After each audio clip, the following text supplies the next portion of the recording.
Menteri Pemberdayaan Perempuan dan Perlindungan Anak Yohana Yembesi mengungkapkan hukuman kebiri merupakan treatment atau rehabilitasi. Menurut Yohana masih banyak hukuman lain yang bisa dilakukan untuk menebus perbuatan pelaku kekerasan seksual pada anak.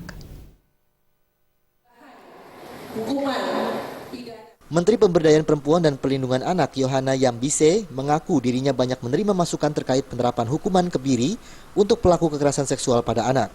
Masukan itu diantaranya hukuman kebiri dimasukkan dalam kategori treatment, bukan sebagai hukuman utama.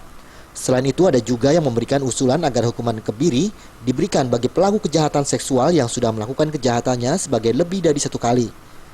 Menurut Yohana, untuk menyimpulkan masukan itu semua diperlukan kajian ilmiah agar hukuman kebiri yang disepakati pemerintah tidak sia-sia dalam penerapannya.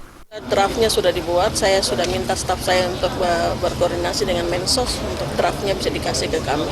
Jadi draft itu bisa kita lihat pada saat seminar itu. Jadi ada linkage antara hasil seminar itu dengan Perpu yang mau dibuat.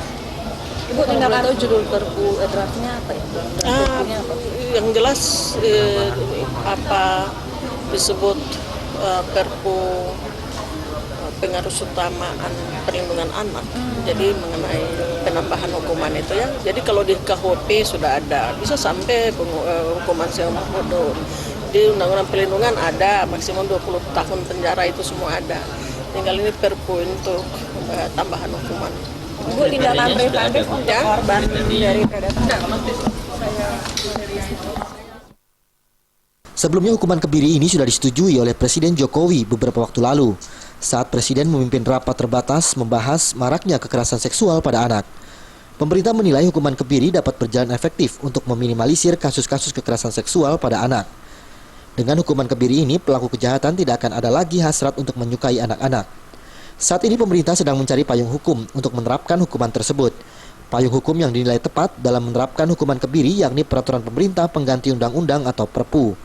Dari Jakarta, Nur Tanti Purba dan Ketut Sumadiase melaporkan.